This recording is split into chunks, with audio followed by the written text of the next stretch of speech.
He was a great kid.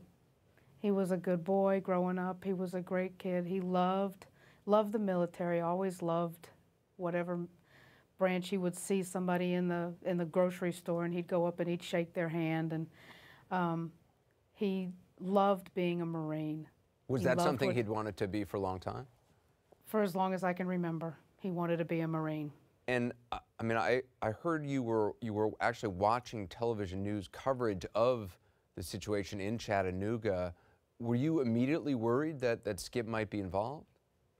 You know, I have to say no. I was not worried. I just thought, no, he's fine. He's going to text me when he's done. He had texted me and told me what was happening. And I figured he'd call me and when it was over and it was secure, and because I know that they do have protocol that they have to follow, and I figured when he was done, he would call. And when was it that a team actually showed up to your house? Probably about 5 o'clock. I had a friend over that asked if they could come and sit with me, and at first I was like, no, I'm fine, I'm fine. I'm just waiting, and she said, no, can I come over now?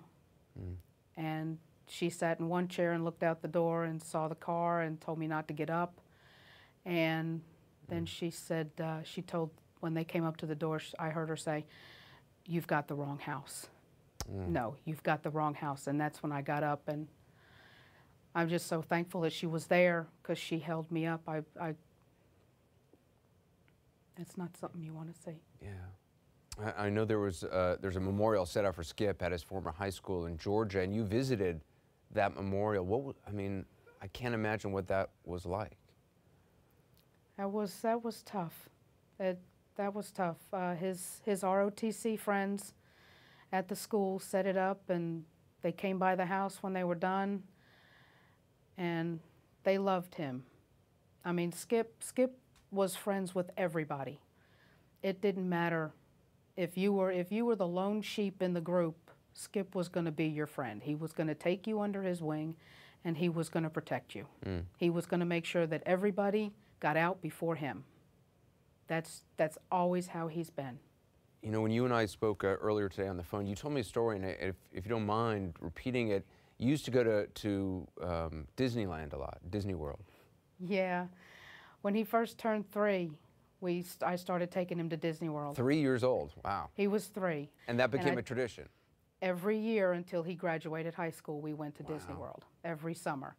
And this past just last week, he took me.